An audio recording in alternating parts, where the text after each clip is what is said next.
Welcome to Midnights with the Lizard Wizard, a podcast where Yael Midnight and I, Noel Midnight, listen through the entire King Gizzard discography from start to finish. This week, we're listening to King Gizzard's 9th studio album, Flying Microtonal Banana, Explorations into Microtonal Tuning Volume 1. Theme music recorded by Beautiful Trainwreck.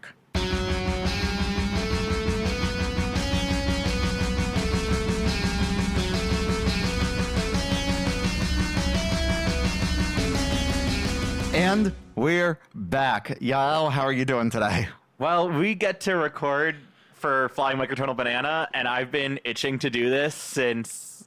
2 weeks ago? Yeah, since we first heard Flying Microtonal Banana. I need to record this.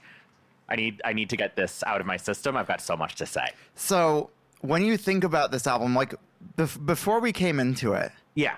You were excited for this record. I was. I really wanted to know what they would do with whatever this was going to be. I really couldn't have preconceptions of what this would be. I don't listen to a ton of microtonal music, but I have heard some before, and I have sometimes liked what I've heard. I get really into music theory, as regular listeners of this show know, and so I... Wait, what are you talking about? And so I have had some exposure to music theory of microtonal scales and intervals and all of that stuff before, and so I'm semi-familiar with some of these kinds of sounds. Sure. Although, as I will definitely talk about, I am not particularly familiar with the direct inspirations, the direct musical inspirations for this album, which are very, very Turkish music inspired, but I really had no idea what was coming, and I was really excited to hear it, because every time this band does something new, it's at least interesting. So with all that said, how did it feel to listen to this for the first time and go, oh, this is the worst thing King Gizzard has ever made? Well, that's not what I thought. That's what you thought? No, it's not. I just assumed it's what you would think. No, not even a little bit. I mean, I've heard Anglesey. So, like, yeah, of course I didn't think this was the worst thing that the band had done. No, I like this album. So I want to know, after the first listen, what was your impression? After the first listen, my impression was, holy shit, Open Water and Billabong Valley slap. Those are great songs. I think my first impression was closer to, okay, I do see how you get here from Nonagon. Sure. I mean, there's definitely a bit of a through line from Nonagon. I would say that this is not an unprecedented album in their discography. No, not at all. They don't do a lot of microtonal anything. I mean, we only heard it on one song in Nonagon. It's on Robot Stop, and there's a tiny bit of unreleased music that we heard in Bootleg Holiday from Hell that is microtonal as well. And throughout Nonagon, they use the zurna, which this Turkish instrument, which we get a lot of here on Flying Microtonal Banana.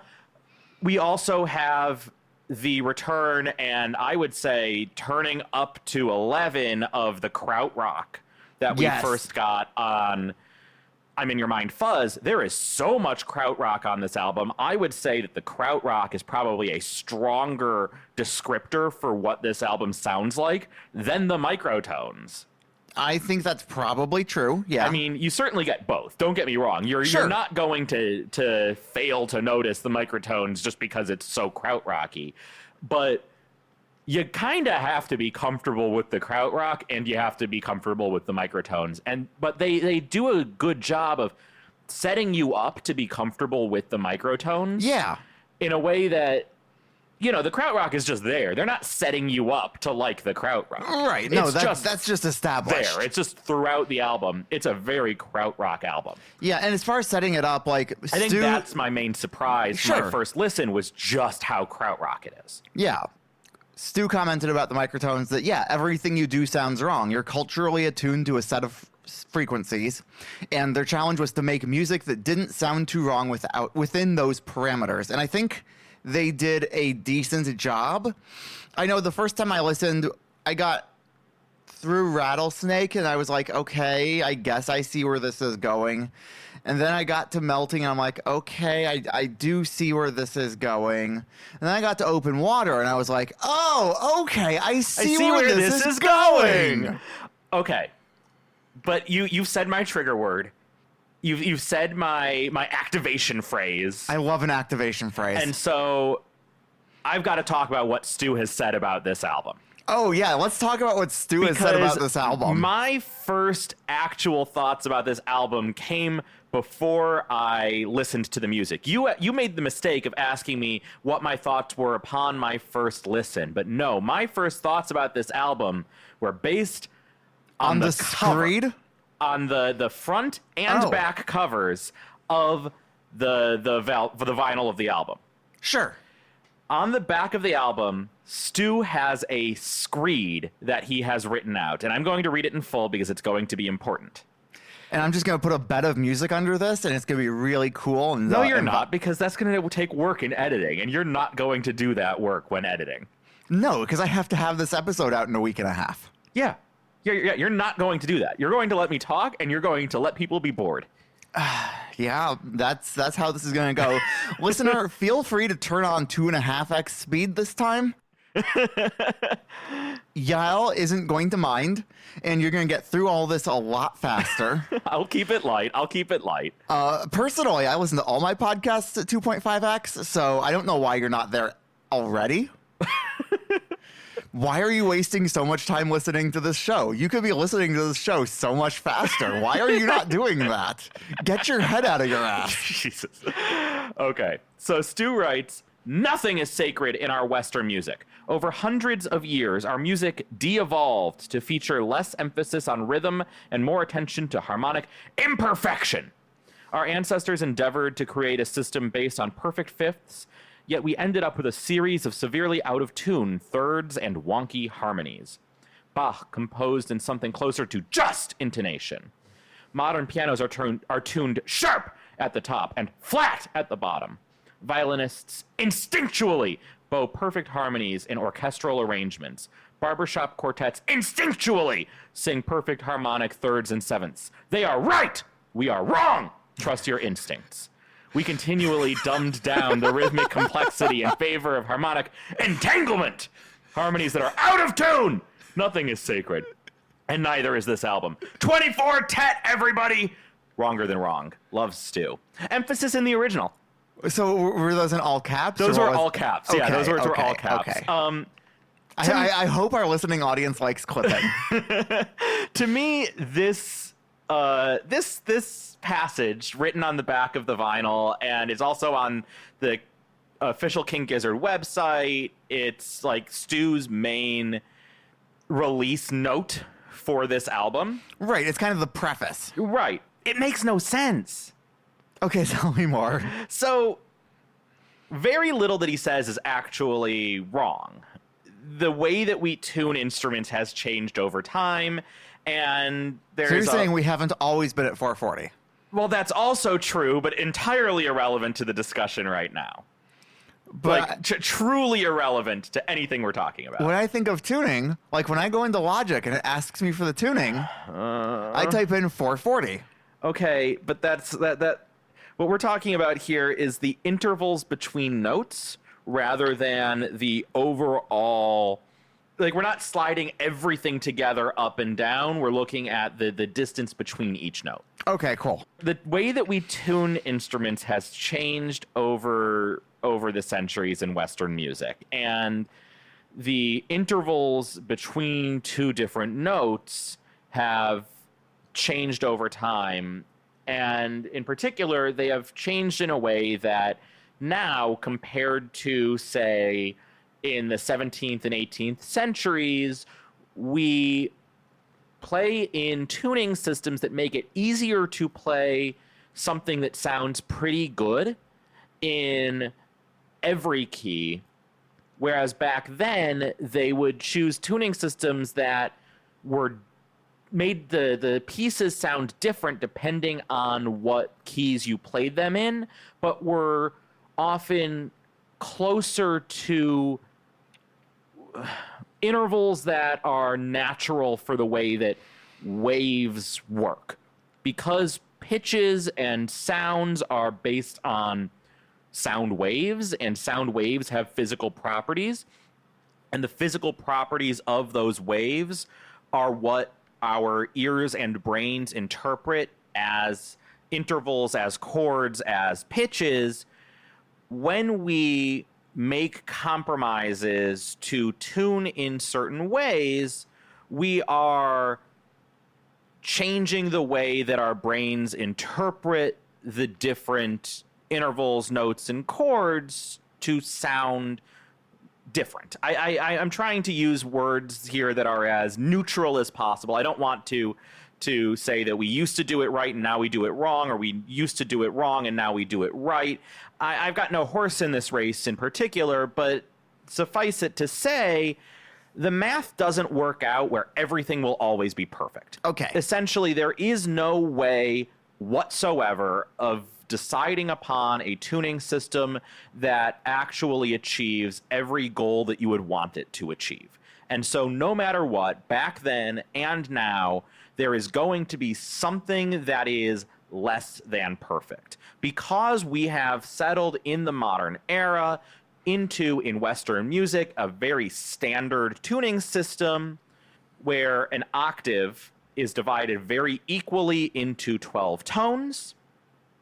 We have gotten that particular sound and those intervals so ingrained in our minds, in our heads, that that's what sounds normal to us. Right. And that's what Stu is alluding to, is that in the past, some of the intervals that are generally considered very important in chords, in music theory, sounded different and were closer to sort of naturally consonant, nice sounding chords, because they were based more on keeping those particular intervals consonant while allowing other intervals, especially intervals in keys that were less commonly used, to be even wonkier.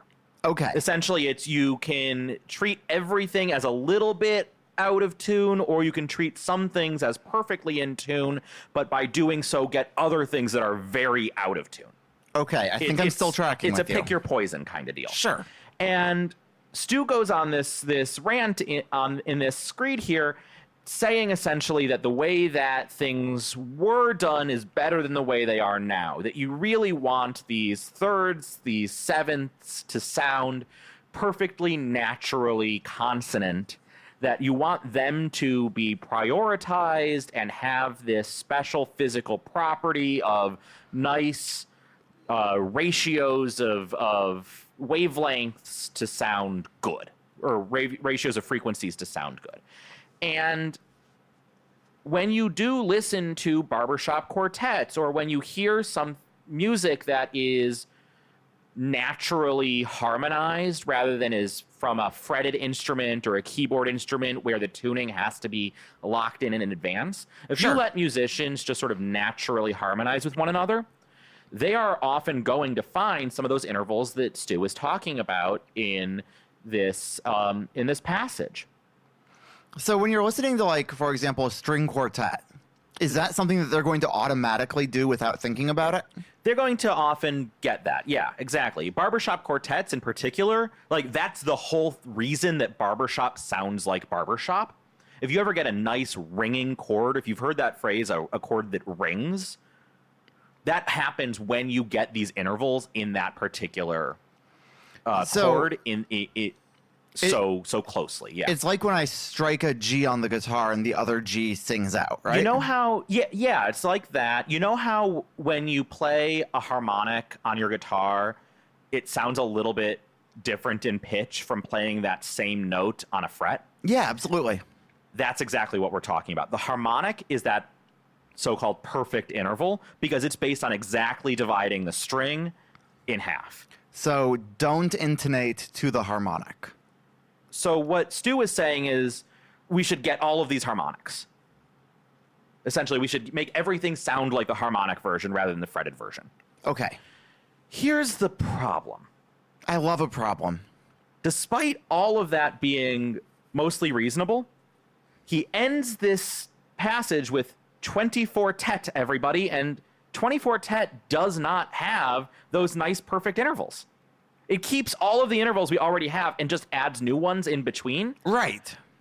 So all of the thirds and all of the sevenths that are on this album, literally all of the thirds and the sevenths on this album, with I think 2 exceptions, are the exact same thirds and sevenths that we use in traditional Western music. Right. And I know that that's true because we are currently modifying a guitar to add the extra frets to turn it 24 tet. And we're not moving any existing frets. So those notes are all still there. Right, exactly. And we've seen photos and videos of Stu and the Flying Microtonal Banana, the guitar that he plays, and the notes that he's playing are not the justly intonated ones. They're the normal ones that are in 12 tet that we play with some extra frets. And the extra notes that he's playing, the changes to the scales that are being used are not even on the thirds and sevenths.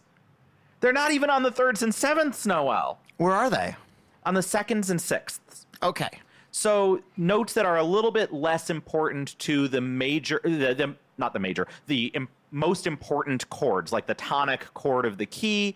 If you're playing in B. Can you explain what a tonic chord is? I was about to. I was literally doing that. Okay. If you're playing in the key of B, then the tonic chord would be the B chord. It's the chord that sounds like home. It's the natural chord. It's the most important chord in the key. It's the one that's going to resolve. Sure. Resolve any tension in the music. And so there's no second or sixth in that chord. And so the natural home chord of the keys in all of the music that we're hearing here don't have the microtones.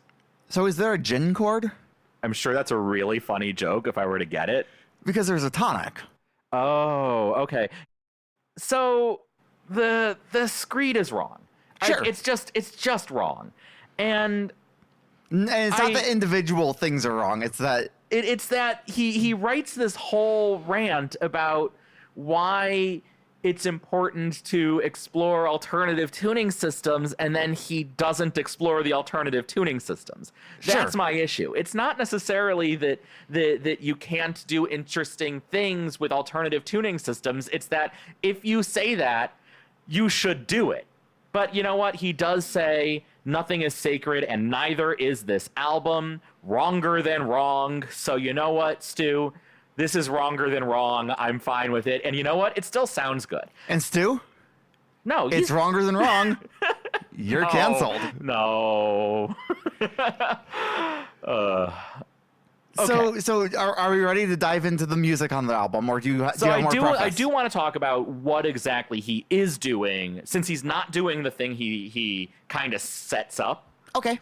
What he is doing here is he's basing this music off of Anatolian makam music. Anatolian makam music, makam is kind of like the Turkish version of an Indian raga, if you've heard of the term raga from Indian classical music. Sure, because we called Float Along, Fill Your Lungs Raga rock. A raga rock record. Yeah, so Anatolian music uses a microtonal in Western conception set of 53 notes, where not all 53 notes are used.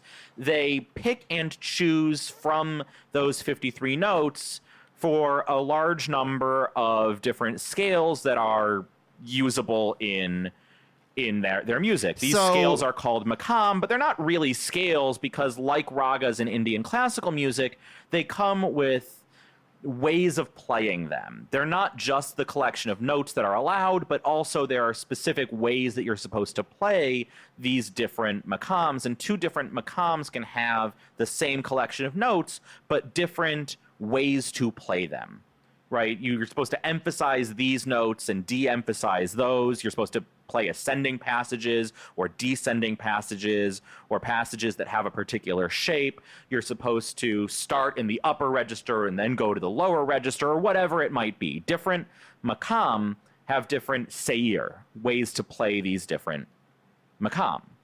That's very similar to ragas in Indian classical music, which come with ways to play them. It's very distinct from how we think of scales in Western music theory. So when you talk about there's like 50 something notes, and they're just picking select notes to play, is that similar to when I'm playing like a pentatonic scale that only uses the black keys on the keyboard and I'm completely ignoring the white keys? Is that like the same idea? Yeah, or even like a major scale, which only uses 7 of the 12 notes. Okay. Right? So we're always using a subset of the notes available to us. Okay, so you're really just describing scales. Yeah. Okay, cool. Yeah, scales with particular ways to play them. And so it's the particular ways to play them is very important in the Turkish conception, the Anatolian conception of this music, just like it is with the Indian music, with the ragas. And Stu doesn't use any of that. The King Gizzard doesn't use any of the seir, the ways of playing them. Essentially what we're doing is we're taking the collection of notes from the maqam, the collection of notes, the particular scales, or we're using scales that are based on those found in Turkish music, because not all of the ones that are used on this album are directly pulled from scales that are used in Anatolian music. Oh.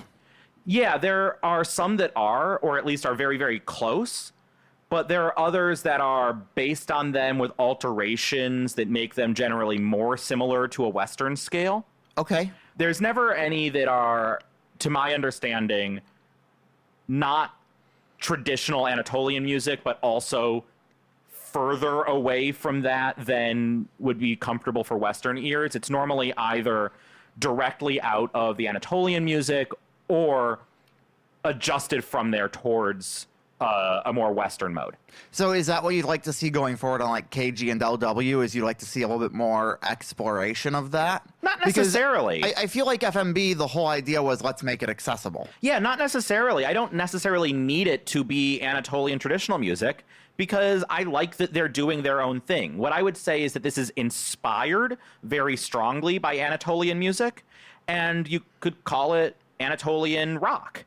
And my understanding of modern Anatolian rock music that's played in Turkey now is that they also do away somewhat with the idea of seir and specific ways to play the scales, and also use those at maqam as collections of notes, as scales in the Western conception to play Western music with that more Turkish sound.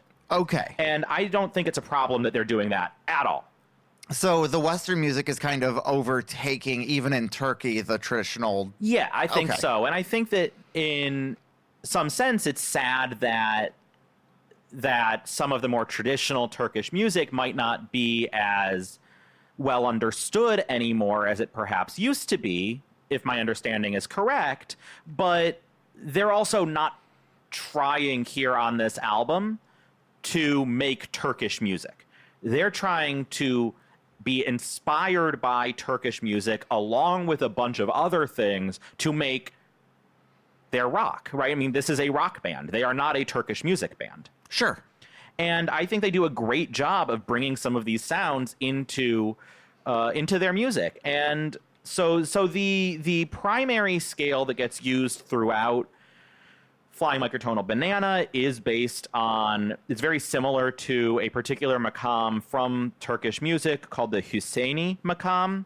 I saw one, at least, writer about this music refer to it specifically as the Hüseyni scale rather than the Hüseyni maqam, to specify that we're using this Eastern collection of notes in a Western fashion. Sure. And so it makes more sense to call it a scale. Exactly. And I think that's a completely fair way of doing it. So most of the songs on this record use the Hüseyni scale, if you will, which essentially takes an ordinary minor scale that we'd be more familiar with, and instead of a major second, there's a neutral second. So we're flattening that second by a quarter tone. Okay. And instead of a minor sixth, which you'd get in a minor scale, you get a neutral sixth. So you're raising the sixth by a half, or by half a semitone, by a quarter tone. So there are no half tones, there are no semitones in the entire scale.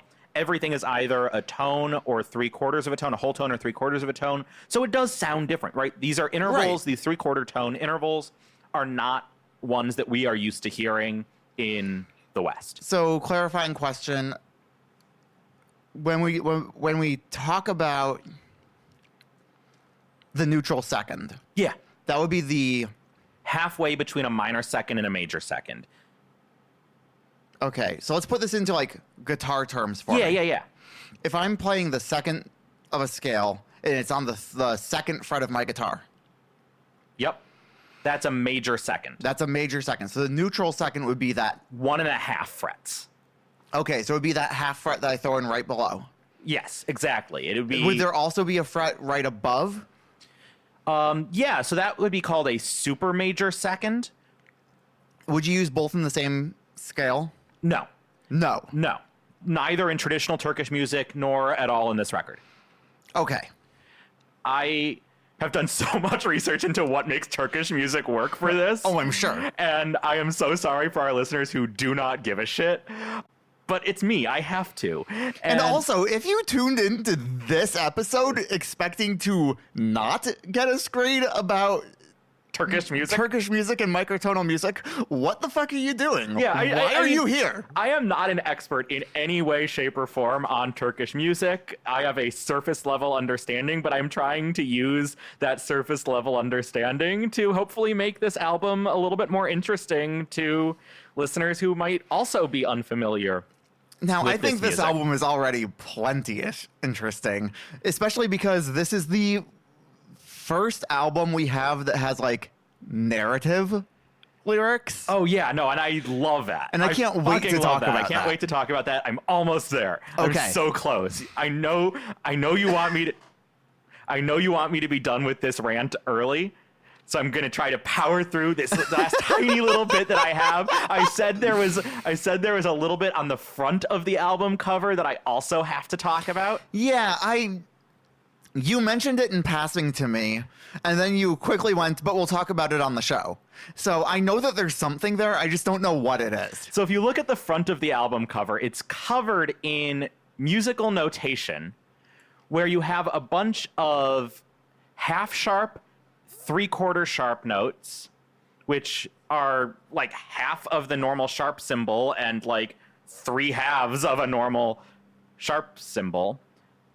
But also you have two kinds of half flat, which is weird because you would think it would be a half flat and a 3/4 flat, but they're not using the symbol for a 3/4 flat. They're using a half flat symbol and an alternate half flat symbol. Huh. So what gives? That's confusing. So, of course, I have to look this up as well. Sure, why not? And what I found out is that, yes, this is abnormal for the Western notation for quarter tone scales, for 24-tet scales, but it is based on, it seems, and I haven't seen Stu talk about this, but it does appear to be based on the notation that's used in traditional Makam music for, remember I said there were 53 different notes in the octave?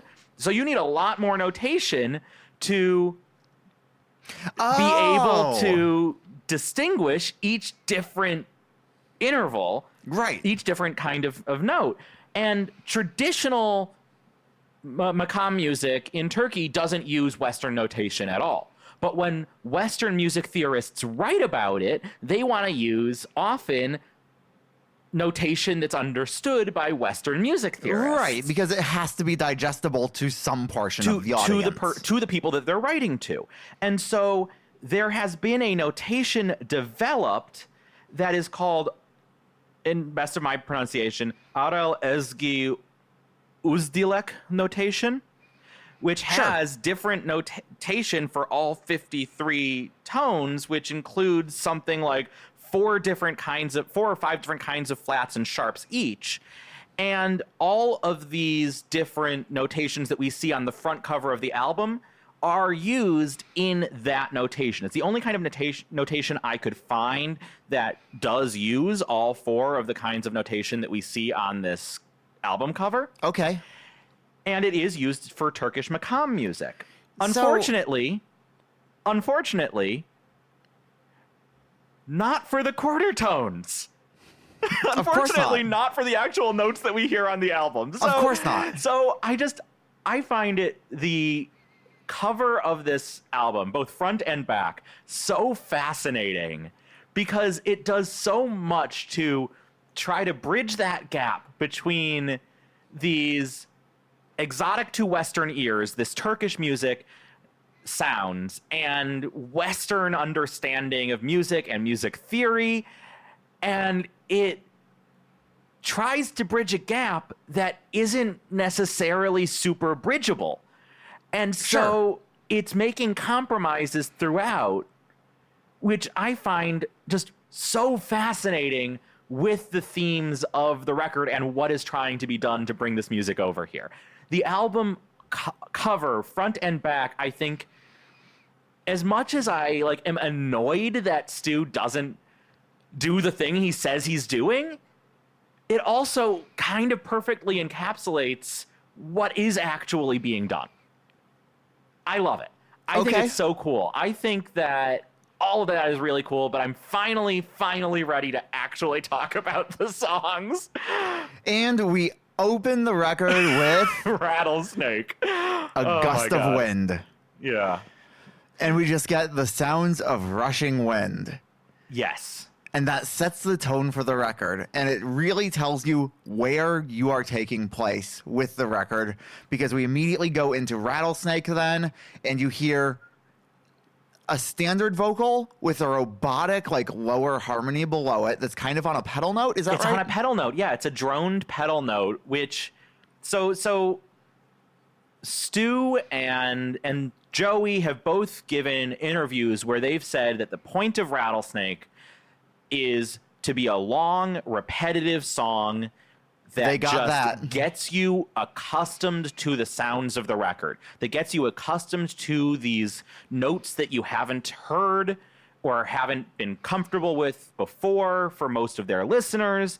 And so by the time that you start, or when you start Rattlesnake, you go, this is a bit weird. By the time that you finish Rattlesnake, it's just normal. You're ready for the rest of the album. By the time I ended Rattlesnake, I was still going, this is just weird. I'll be honest with you. Yeah. It took me longer. No, I think that's fair, but I think that they do a good job of having a song that is repetitive and long enough that it settles you in at least a little bit to these sounds.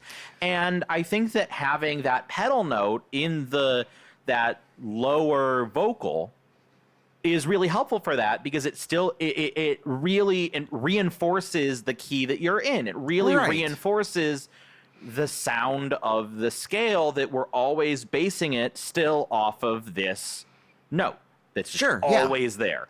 It's really, really powerful. I think it's really cool to see that they're, again, using their music theory in order to communicate with their listeners who even...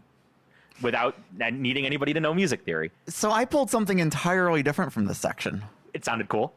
No. I noticed that the lower harmony on the pedal note is using Sound Toy's Little Altar Boy to process the vocal, which is the exact same plugin that they used on Nonagon to do Nonagon Infinity is opening Nonagon Infinity opens the door. Yeah, Nonagon Infinity opens the door. And so you get that tie between the two records instantly. You have that same robotic vocal that's in the mix, tying the two together so that you're coming into this record and immediately going, this is something I recognize. Yeah, and the band has such a long history of taking an instrumental part and doubling the vocal. Yes. And we don't get often a vocal doubling the vocal. Yeah, that is rare. But we do get it sometimes. But the idea of just having the vocal doubled is something we see so much that also ties this song to their past work. And later in this song, we get the Zerna doubling the vocal. Which is so fucking cool. Which is awesome. It sounds great. And it, again, is now introducing this instrument, or reintroducing, because we had the Zerna as well on Nonagon. Which is, okay, I want to talk about that. Yeah. Do we have any signs that Flying Microtonal Banana was being demoed out before Nonagon?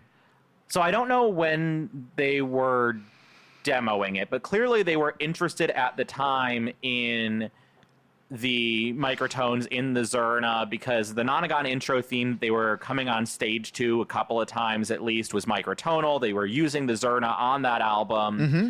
I'm pretty sure at the time Stu already had the Balama, so Flying Microtonal Banana, the album, came out of Stu trying to use the Balama, a Turkish folk instrument, to be his next instrument of the year. And they ended up deciding that it was just kind of too hard, and they ended up going with the guitar route instead. But the initial conception for the album was based fully on these Turkish folk instruments, like the Zerna and the Balama.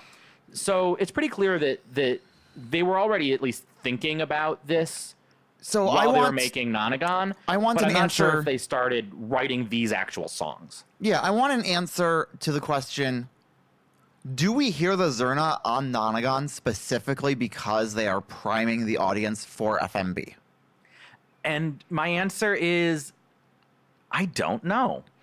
Because that feels like a thing that they would do. If they know that their next album is going to be less approachable and is going to be a little bit weirder and is going to have instrumentation that you're not as accustomed to, why not sneak it in on the previous album in smaller, more digestible doses so that when we do get to it in large, we're already primed for it and we already know, okay, here's the general idea that we're using. Yeah, I think it would be completely within their wheelhouse to have done that very deliberately. And I don't know, because the Zerna just sounds fucking awesome on Nonagon, and it sounds fucking awesome again. So it could just be that they like the Zerna and they like the cool sound of it. Because they do use it differently on Nonagon than they do on this album. This album makes it a much more melodic instrument than it ever was on Nonagon. And I fucking love it.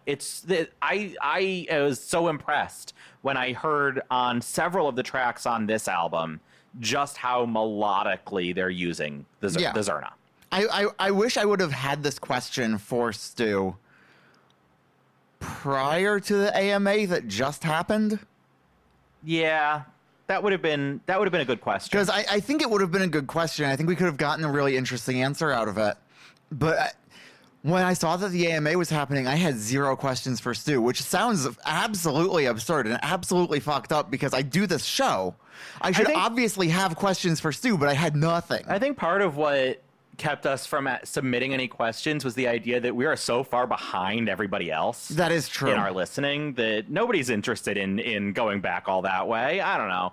But I don't think that's true. I think people are interested in going back all that way. And you can see that because Rattlesnake has been performed 250 fucking times. Yeah, people fucking love Rattlesnake. And it is wild to me that the repetitive, long, drawn out, here's your introduction song is also the fucking hit from the record. Yeah. I gotta say, it's not that Rattlesnake is bad. It is not the song that I am leaving this album thinking, oh yeah, that fucked. No, because obviously I meant Billabong Valley. Obviously that's Billabong Valley. Yeah, no, 100% it's Billabong Valley.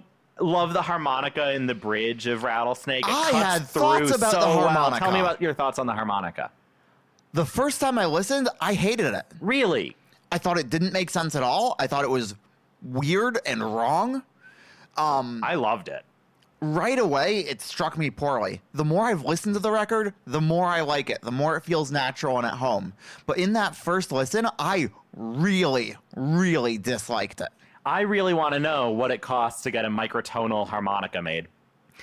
I don't want to know that, actually. It's okay. Because here's the problem. If it's affordable, I'm going to get one? Yeah. No, the problem is that my cat hates harmonica, so I can't practice the fucking harmonica in this apartment. Little bitch cat. She is a little bitch cat. I love her so much, but I really wish she would let me practice the goddamn harmonica.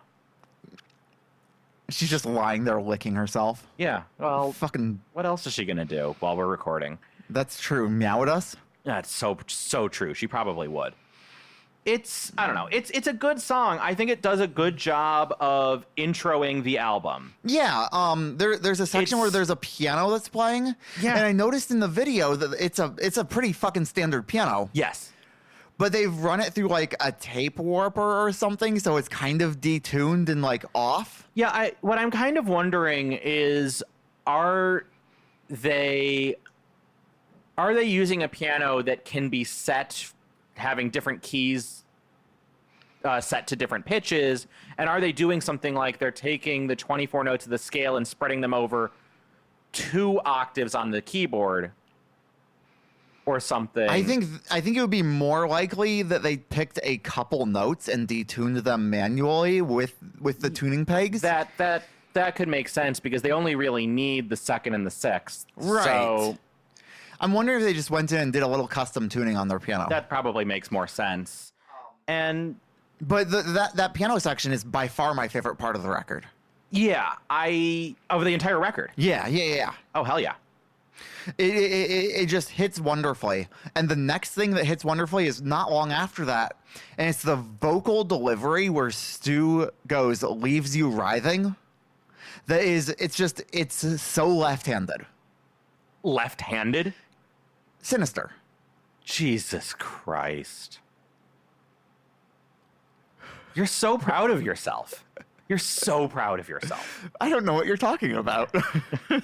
Noelle's just giggling like a little girl.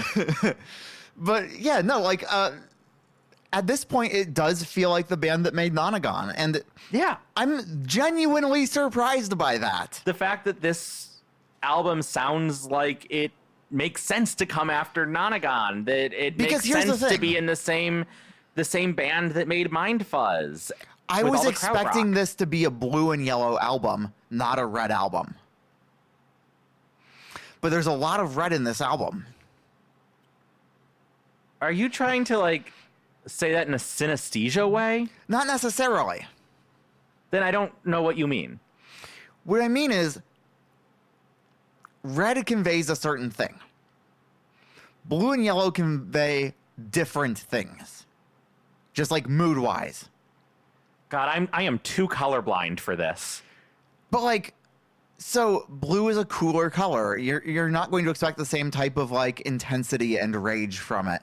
Oh, there's Yellow is so a lot- much intensity and rage in this album. That's the thing. I was expecting it to be a bluer record than it is.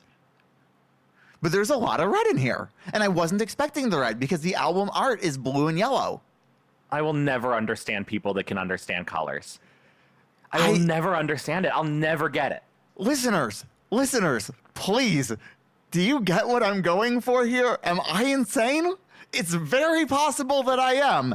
DM me. Please let me know. I'm sure that you're saying something that makes sense to people that are not biologically incapable of seeing color. But like, I don't know how to explain it better than just it's got more red in it than it implies. It's a darker album? Sure. Okay. Sure. Like, the lyrics are quite dark. It's the darker, sounds it's more angular. are darker. It's Kiki, not Booba. Right. And I was expecting it to be more Booba. Okay. Kiki Booba, I can get behind Kiki Booba.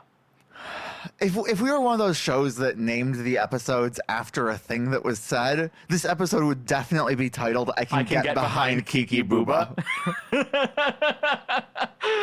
Sadly, it's not. It's going to be named Flying Microtonal Banana.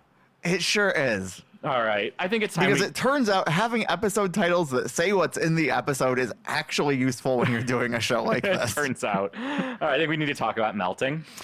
Sure, we can talk about melting. What do you want to talk about instead? The Vibra Slap. The Vibra Slap. Okay, It's the last note I want to make. Great choice to represent the rattlesnake. Right after the first verse, there's a big hit of a Vibra Slap. It sounds like a rattlesnake's tail. It's really funny. It's Did cool. you know that rattlesnakes are learning not to rattle? Yeah, I've heard about this. Yeah, listeners, rattlesnakes don't rattle anymore. They are learning not to rattle because the rattle was originally meant to be a whole, like, hey, don't come near me. if you come near me, I'm gonna bite you.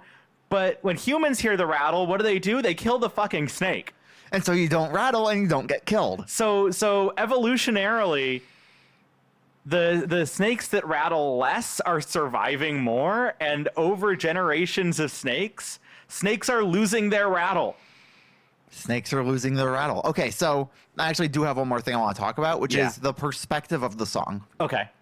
Because it starts from the perspective of the person who's being hunted by the snake, and then by the end it switches, and it is the snake's perspective talking about hunting the dude. Yeah, this is kind of like Evil Death Roll into Invisible Face, where we've got the switch in perspective there, too, with the crocodile. Yeah, that I hadn't drawn that connection, but yeah. Do we want to talk about the video now or go straight into melting? Let's go straight into melting. Okay, let's talk about melting, because melting opens with some drums. A drum solo. We finally broke into drum solos in Nonagon, and we're back again, baby. Oh, yeah, honestly, these are some of the most fun drums that we've gotten from Calves yet. And it's just Calves, actually. Is it really? Because it's panned right and left. This entire song is just Stu, Lukey, and Calves. But it's panned right and left. I swear to God, I'm hearing one kit in my right ear and one kit in my left ear. The entire song is just 3 people. Stu, swear to fucking Lukey, and Calves. Swear to Christ. Now, Stu does play some percussion on this track, along with, of course, the vocals, guitar, bass, and synths. But the entire song is just 3 people. That's absurd to me. Yeah. But the drums are super fun. The instrumental parts of this song, I think, are some of my favorite parts on the entire album, some of my favorite parts in their discography so far, honestly. Yeah. The instrumentals on Melting, oh my God, they're so good. The solos are fucking awesome. And I think a lot of that is because of the keyboard. Yeah, the synthy chord stabs. Which we haven't heard a whole lot of keyboard before. Sure, it's in and out, but like it's never been this pronounced. Yeah, and the percussion, the synths, they're working extra time. They're working overtime on this song. They're so good. So something that I noticed is that the microtonality, and we're talking about microtonality again. It's flying microtonal banana. It's going to happen. I like that the microtonality mainly comes through during instrumental sections and not as much while the lyrics are going on. Okay. Because I think that makes it a lot more approachable, because all of a sudden you aren't trying to both pay attention to the lyrics and figure out this new tuning system at the same time. I mean, they absolutely sing that neutral second and neutral sixth or whatever I don't know if it's that scale on this song in particular. Sure. They definitely sing the microtonal notes. But they aren't leaning in as hard during the vocal sections, I've noticed. Yeah, not on this song. They get to that a little bit more on Billabong Valley. Yes. Ambi really does lean into some of those notes on Billabong Valley. But by the time we get there, we're already more acclimated. familiar. Yeah, Melting, I think that's right. We're still kicking it off, and that's right. It's definitely easing us in. Yeah, I think that's probably true. It's a very dreamy song. It feels like floating away in a way. Yeah. So we do have to talk about the lyrics. I want to talk about one lyric in particular, actually. Please do. That's not how you fucking pronounce harmonious. It is not how you pronounce the word harmonious. It's not the way that Australians pronounce the word harmonious. You're just giving up on syllables there. Yeah. Like, creative liberties, sure, but like, what the fuck? Yeah, that is not the word harmonious. You are just straight up skipping syllables. If I hadn't been reading the lyrics, I literally never would have known. No idea what the word would have been. Yeah, no, 100% with you on that one. What the fuck? Okay. No, to talk more seriously about the lyrics, it's about climate change. It's about climate change, and it's direct. They are not fucking holding their punches. But it is also, I mean, it's a song that dates itself. Oh, right. Yeah, from that very first line, The very first line, melting ices worse than ISIS, worse than the most deadly virus, which means that we are referring to both a pre-COVID era and ISIS. This is a 2017 song that just, you wouldn't write that in 2026. You really wouldn't. You wouldn't write about ISIS in that way. It's just not in the news anymore like it was. No. And the most deadly virus, well, it turns out that's a pretty big deal. I'm not saying it's more of a big deal than climate change. I'm just saying it's a really big deal. I mean, they're still right. No, I'm not saying that part isn't something that they would lean into more, but it comes across differently in 2026 than I think it probably did in 2017. I mean, yeah, like, okay, I do. Love you, baby. Sometimes I don't have a thought fully formed, and then the words struggle to come out. Yeah, and sometimes I make fun of you for it. Yeah. I do think that climate change is probably a bigger deal than the pandemic. Yeah, I'm not saying it isn't. I'm just saying that I think that the way you phrase that, it sounds different if everybody in the world has just lived through the most deadly virus. Sure, yeah. It comes across differently. I think that the song is dated by its lyrics. No, I think that's fair. And the lyrics, they're just... It's not that they're wrong, but the instrumental on this song is just so much better than the lyrics.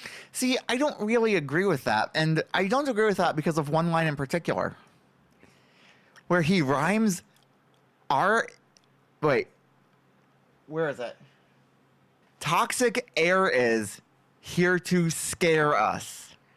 I mean, that's a good rhyme. It's a good rhyme, and I think that rhyme alone elevates this song way up the list for me.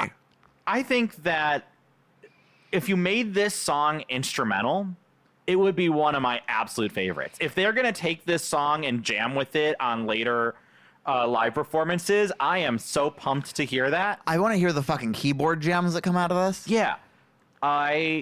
This song makes me super excited for any microtonal jams that they do. But yeah, I don't know. Melting ice is worse than ISIS. It's just... I like it. It's sing-songy and it's fun. It's not my favorite lyrics that they've ever done. Sure. It's not worse than the lyrics on Eddie Cousin. I mean, what is? But... I mean, compared to the lyrics we get on Open Water in the next track. Yeah. Like Open Water and Anoxia and Billabong Valley, the lyrics are just, they're so good. We're getting story songs for the first time. Yeah, and let's talk about Open Water. Because you're right, it's a really cool story song that once again opens with a big drum break. Yeah. We got two big drum breaks in a row. We have crashing waves that kind of are similar to the wind from the first track. And as I was listening to this record the first time, I heard the crashing waves and I went, okay, I understand what this album is doing. First we get the wind, then we get the waves. It's going to be full of nature sounds. We're going to get a ton of that on this record. It's going to be so good. We don't get any more until the wind at the end of the entire album. Do you have any idea what a letdown that was for me? We did get the wind at the end of the album. Sure. But you wanted more. I thought we were going to get more nature sounds. I thought that would have been fun. Some little tweeting birds that would have made you happy. Yeah. Like the sounds of dogs and cats fighting. Okay, you wanted Infinite Rise. Oh, shit. Yeah, I guess so. I commented about Open Water. We're more Nonagon territory with the guitars in the intro, but then more trapdoor territory when the vocals come in. Okay. I guess I see it. I really like the melody. Yeah. I really like the drums. It's really driving. Initially, I didn't love the guitar solos in this song. My first listen, I didn't like the guitar solos, but I loved the Zerna solo. Over time, I just... Like, my most recent notes on the guitar solos were, how the fuck did I not like this the first time? I honestly don't know, other than just in repeated listens. And really, honestly, by the end of the song, the first listen, by the second listen, I was digging the guitar solos. But for whatever reason, the first half of the song, the first time I heard it, the guitar solos felt off to me. Do you ever worry about Stockholm Syndrome?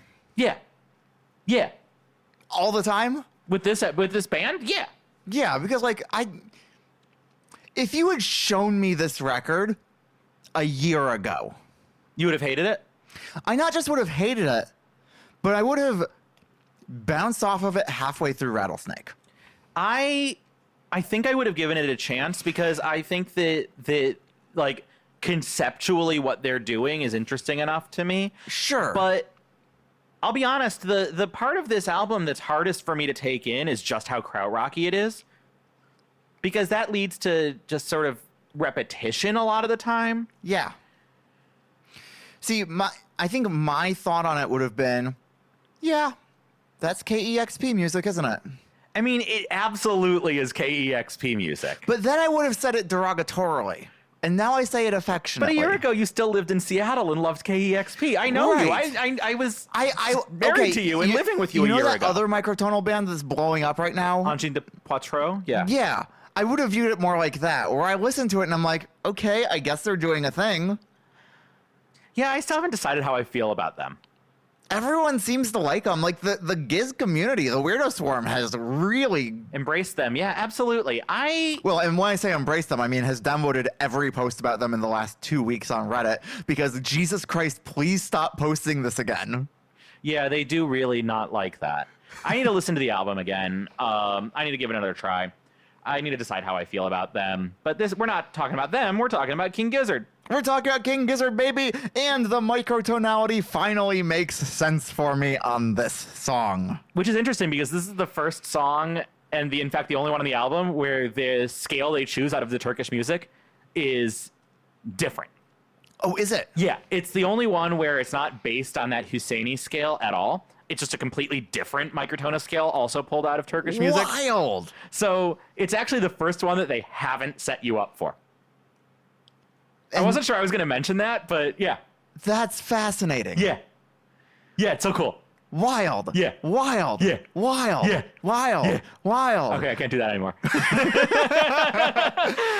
The Zurna solos are so good, though. And this is the first time we get, like, the Zurna as a main melodic instrument. It just fucking rips. It's awesome. The fast patter singing. Yes, I was going to comment on that. In the bridge, we get the densest lyrics we've ever seen from the band. Going, And they've been I know something is lurking in the depths of murky water. Like, it's just... and it's been stuck in my head ever since. It's one of my favorite lyrics that they've done, one of my favorite deliveries that they've done. It's so good. There are ripples and bubbles appearing over by the sunken ship. Like, I love patter singing, and you don't get that very often in rock music. Right. And this song is telling me that we should get more of that in rock music. Right. Like, this makes me excited for in the future when we hear more ambi rap parts. I mean, this isn't an ambi song. No, it's not, but it shows that they can play in the space. Yeah, that's fair. I mean, the synth solo, we've got the rhythm guitar is almost surfy, which kind of makes sense. I want to talk about that. Because of the themes of the song. We see at multiple points in this record, but I think this is the first time that it's really pronounced, is just like a muted guitar where they aren't fretting any notes. They're just strumming the guitar with the strings muted with a wah going. And we hear that a lot on this record, where it's just the sound of muted strings with a wah. And that's providing a rhythmic bed that isn't pitched and is just rhythm joining the percussion section. And that, to me, is really cool. We see it like 4 or 5 different times on this record. Yeah, yeah. The other thing that we see on this record that's really interesting is tremolo picking. Yep, which is what I think makes it sound more surfy, which Yes. makes sense for, again, the theme of the song, which is being dragged under with nobody able to save you when you're way out at sea and there's no hope. Right. So cool. Yeah. It's a song that sounds like it is. And I love a song that sounds like what it is. Right. Like, this isn't a blue and yellow song. This is definitely a blue and black song. Okay, baby. Okay, Listener, baby. please write in. Tell me if that makes sense to you. The lyrics describe a kraken dragging you under. I'm a Seattle sports fan and love the Kraken. Go Kraken. Go Torrent. You love the Pacific Women's Hockey League and women's hockey and Hillary Knight just winning the Olympic gold. Seattle, which she did all on her own with no help from her transphobic teammate. Yeah, fuck Britta Curl. Anyway, go Kraken, and I love hearing a shout out for the Kraken, you know, a team that didn't exist in 2017, but that's neither here nor there. Right, no, obviously Stu is writing about a team that would be formed in the future in Seattle, a city that he is only aware of because of KEXP. Right, exactly. But yeah, so this scale that's actually used in this song has quarter tones between the first and second scale degrees and the fifth and sixth scale degrees. So just above that root note, that tonic note of the scale, and just above the next most important note, the fifth note of the scale, what's called the dominant. So this one has those weird quarter tone intervals as opposed to all of the other songs on the album which don't. So we're getting totally new sounds in this song that we don't hear anywhere else on the record. I have not noticed that even once. I honestly don't know if I would have had I not done all that research, but I find it really interesting that this is the one where you went, oh, this makes sense, because this is the one that is most distinct from the rest of the album. And in fact, it's also the one that is least like the traditional Turkish music, because those quarter tone intervals are not used in any of the traditional Turkish music. Right. They don't use intervals that small. Okay. Huh. So we don't use them. The Anatolian music doesn't use them. But Stu's using them here. And you know what? I love this song. It's so good. This is, at the point I'm listening on my first listen here, after Rattlesnake and Melting, Open Water, I'm going, yeah, this is my favorite one so far. This is one of the best songs I've heard from them. I fucking love the lyrics. I fucking love the painting that they're doing. I love a story song. I'm just a sucker for a story song. And you know what? I would say that this song is all of that, right? Yeah. I would absolutely say that this song is all of that. But the problem is... it gets dethroned immediately as soon as we move into the next song. Disagree. I do have one more thing. Sure. You ever listen to a song and you know when you hear a certain lyric that the entire song was written because somebody thought of a particular lyric and just needed to write a song based on it? Yes. In this song, that lyric is, "The sea is all that I can see." This entire song was definitely written because somebody, almost certainly Stu, thought of that line and just could not get it out of his head. I don't know if I agree with that, but I do see where you're coming from. I think that song is absolutely built around that line. It's sure. I don't see it, but I do see where you're coming from. You don't see it, but you see it. Right, exactly. You see me. All right, Sleep Drifter. Sleep Drifter. It's another song about sleep, but that's a big dub for Noel. Yeah, they have had a lot of songs about sleep. By my count, they have Sleep from Anglesey, Black Tooth from Willoughby's Beach, 30 Past 7 from Float Along, Fill Your Lungs, Sleepwalker from Oddments, and now Sleep Drifter from Flying Microtonal Banana. And I just want to say, you cannot hook me on a song faster than opening it with the lyric, "Drifting in and out of sleep is my favorite state to be." Yeah, Stu, you bet it is. Fuck yeah. But in all of the other songs about sleep, with the exception of the one about Oddments, we haven't liked them very much.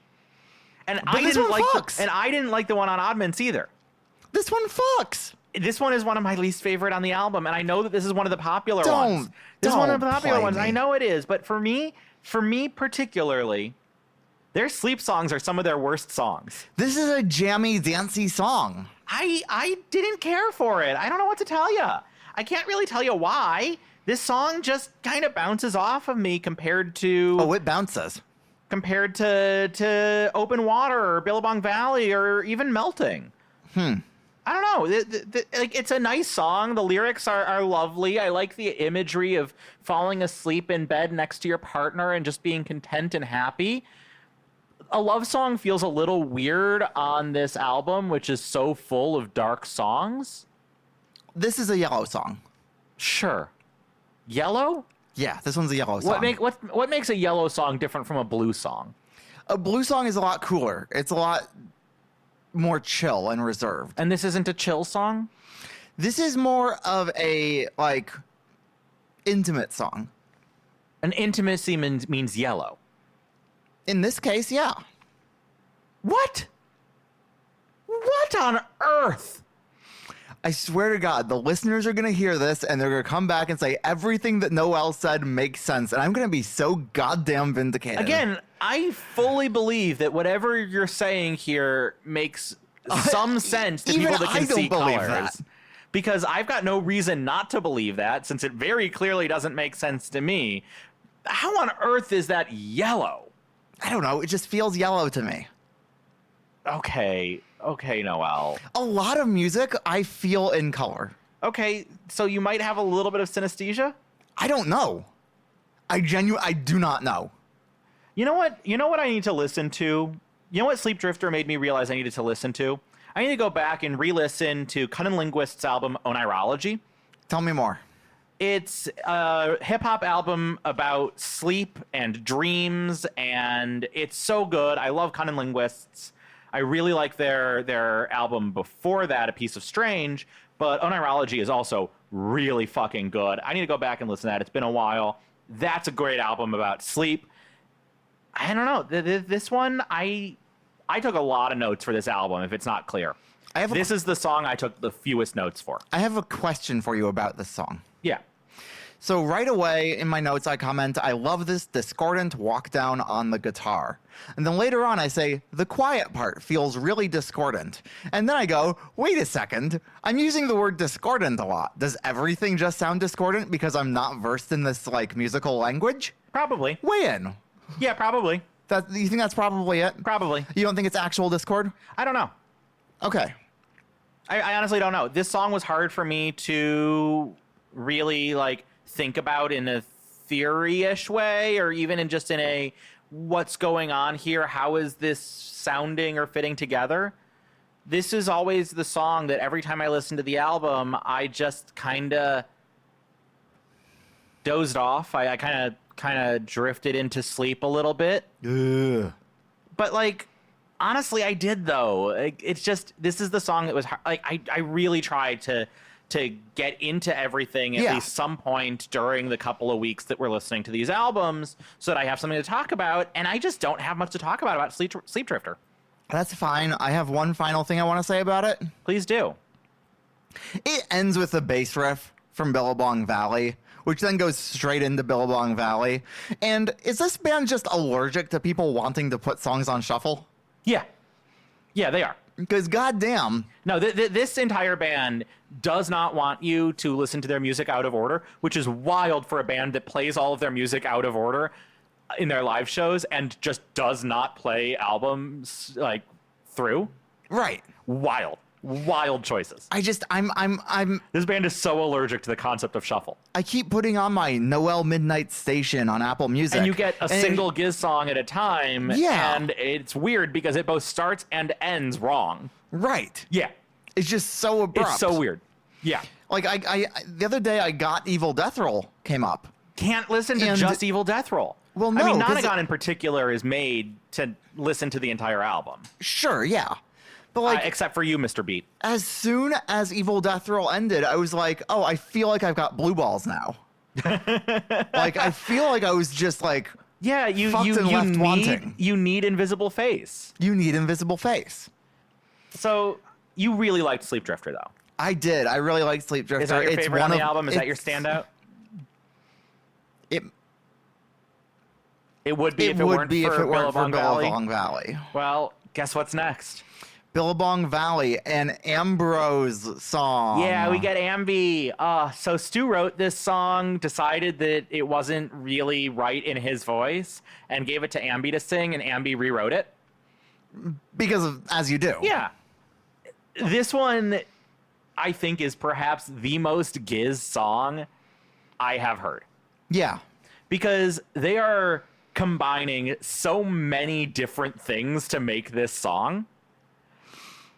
And it's not heavy. It doesn't have like the Nonagon feel or what I'm sure we're going to get to with later Giz, but they are combining like a country western style of singing that we would get on, or of music, not singing necessarily, but also singing, that we would get on like an Eyes Like the Sky. Like, this is clearly a song that exists because of Eyes Like the Sky, right? No. It's a song that exists because of the guy behind Eyes Like the Sky, because of Broderick Smith. Because Broderick Smith, the narrator of Eyes Like the Sky, loves Westerns so much. Presumably he raised Ambi to love Westerns a ton.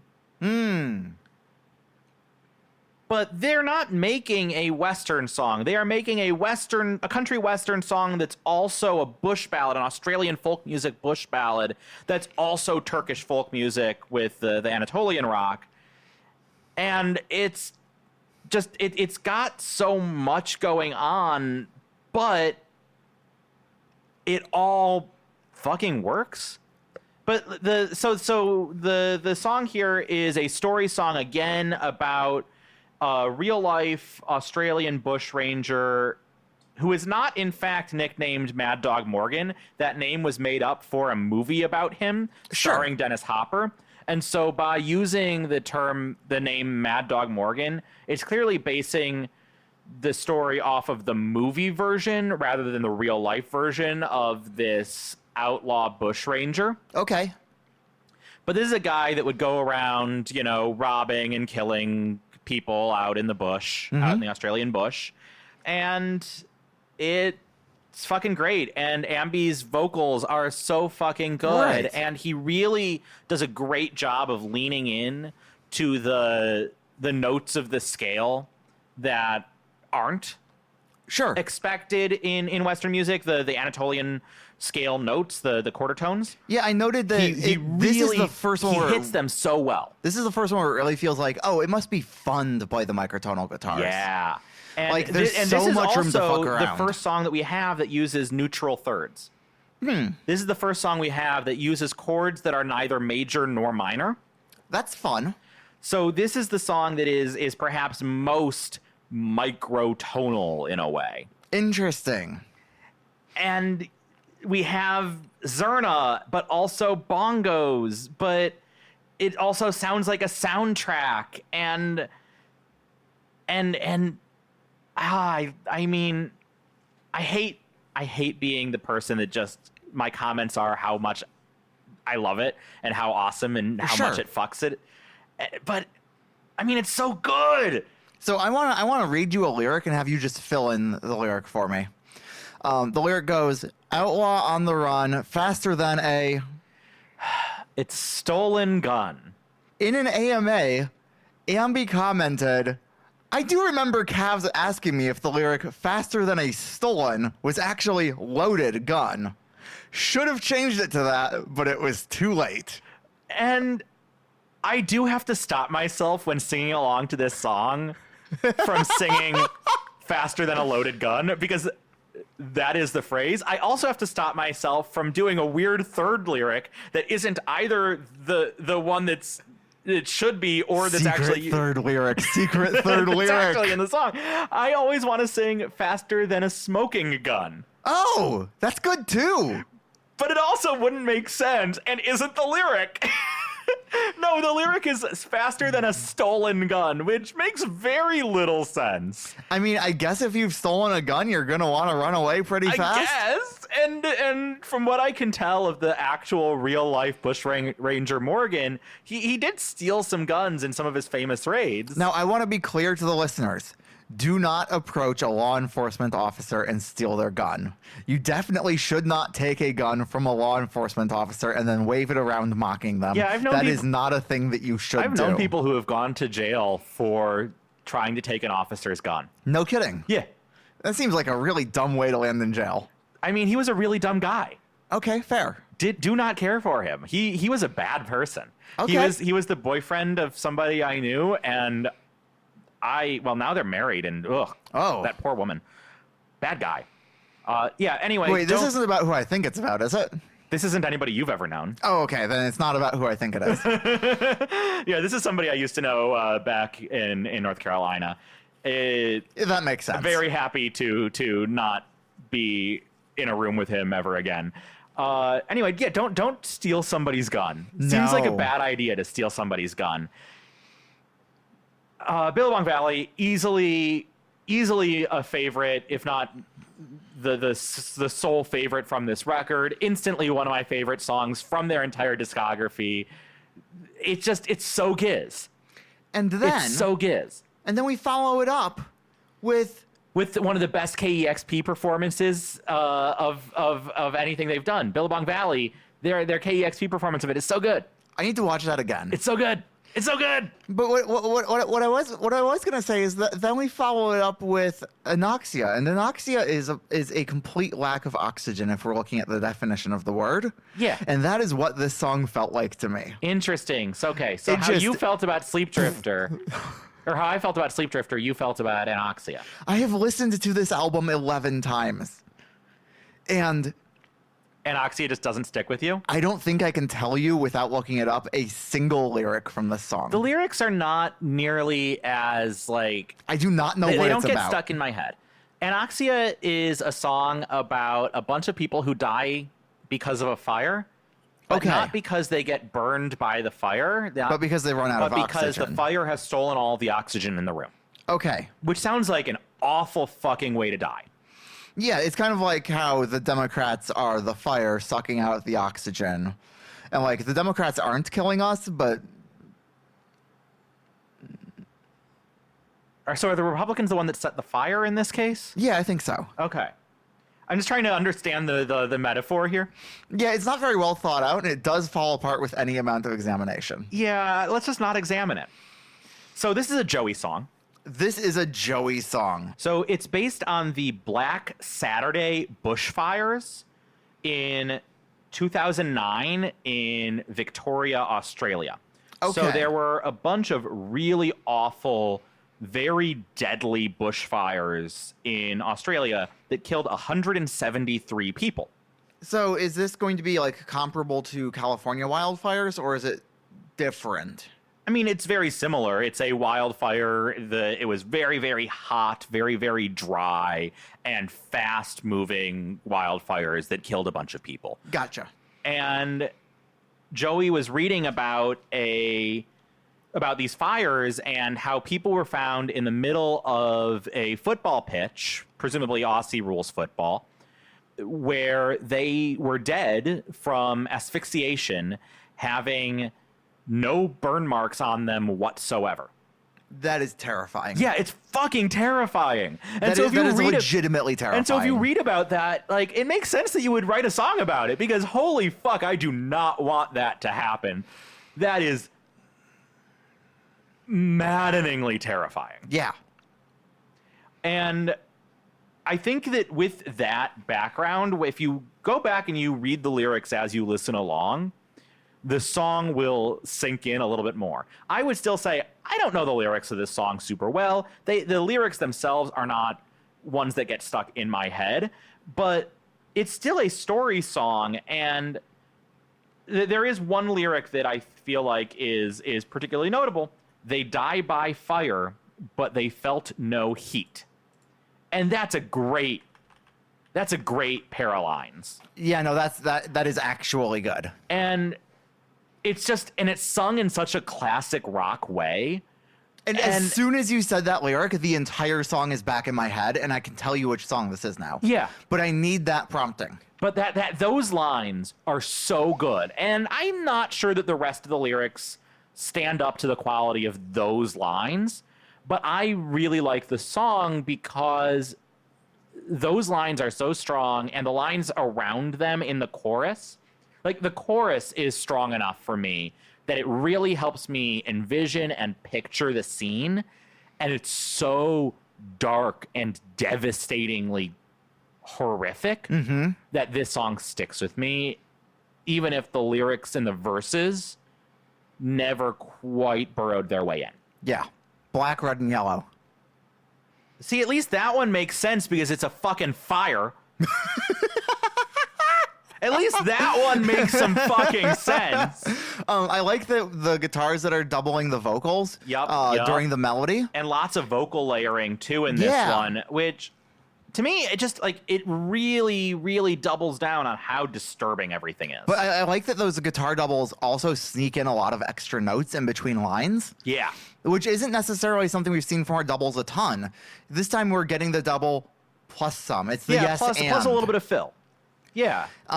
There's a section towards the end of it that kind of feels like Black Sabbath, where it's just a guitar playing power chords on big riffs while the vocals follow the guitar instead of the other way around. We're used to the guitar following the vocal. In this case, it really feels like the vocal is following the guitar, which is a very, very Black Sabbath thing to do.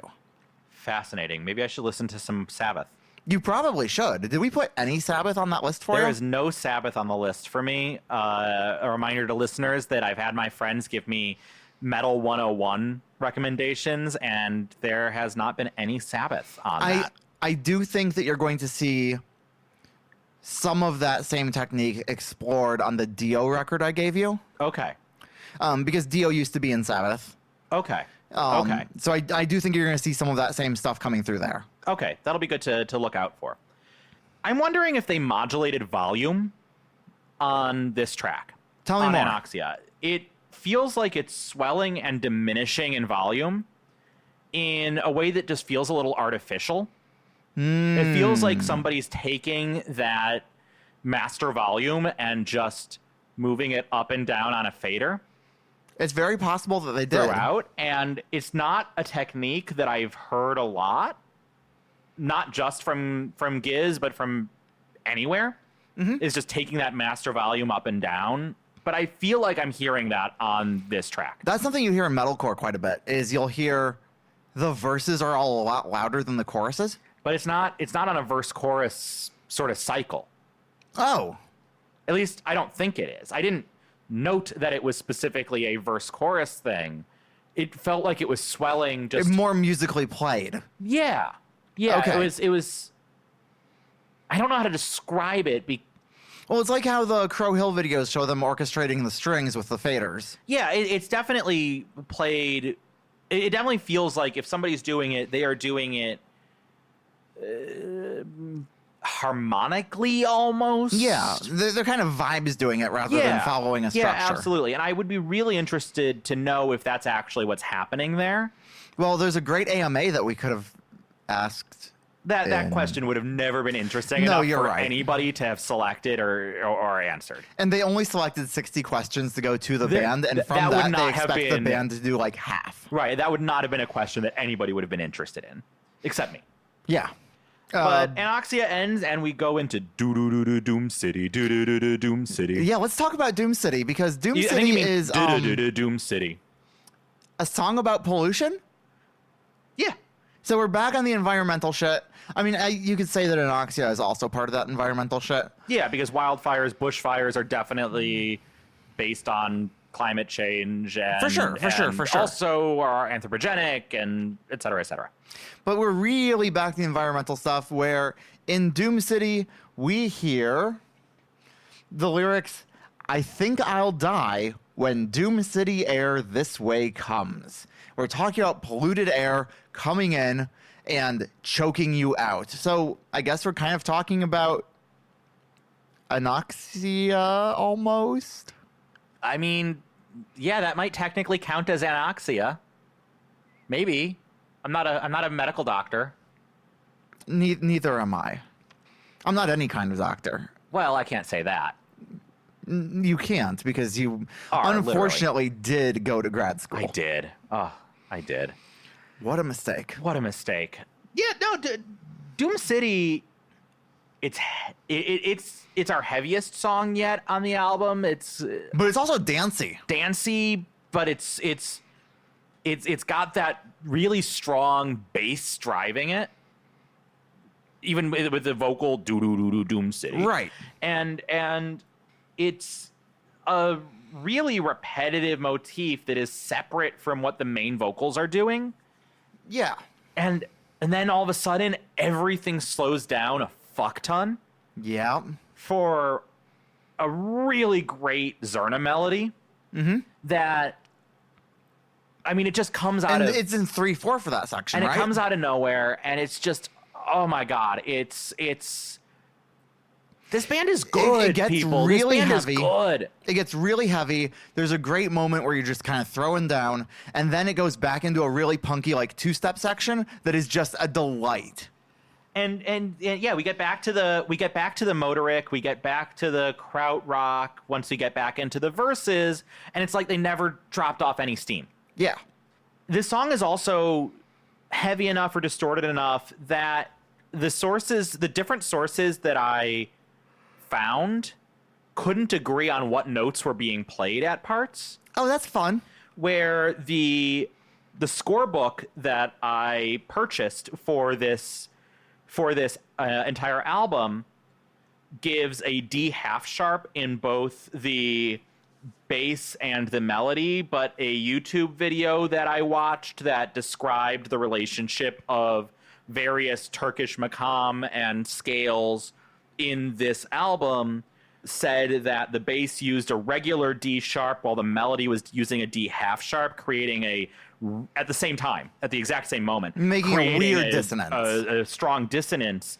But honestly, it's hard to tell because everything is distorted enough for the first time on this album that you actually can't necessarily make out an interval that small super clearly. It would have sounded dissonant enough anyway because of all the distortion. So I find it interesting that you for the first time have actual distortion on this record finally got heavy on this album, and you have it to an extent that at least different sources that I found that are trying to legitimately engage with this music and work out individual notes so they can talk about the scales and how to play it, can't agree. And it could just be that one of them typoed. It's very possible. It's possible. But I found that very interesting. Honestly, I don't think it matters that much, again, because of the distortion. But if you're playing this without a heavy amount of distortion, I honestly don't know what's correct. I don't know. I don't know. I don't know how to answer that. Do you like Doom City? I do like Doom City. Yeah. Wasn't a standout for me. It wasn't like Open Water or Billabong Valley, but solid song. I think that my favorite part of Doom City is just that opening do Doom City. Like, it's just, you get that underneath the verse as well. It's not just restrained to the opening. And that's my favorite choice in this song. Yes. I mean, that is what makes Doom City Doom City. Agreed. Yeah. That's what makes Doom City Doom City. And then we go into Nuclear Fusion. I'm sorry. I mean Nuclear Fusion, which is, I assume, they achieve that effect at the beginning of the song by slowing down the tape and just letting that pitch it down. But it does kind of feel like it was put on a 2-down octaver. It kind of does, but I don't know which method. Both wouldn't surprise me.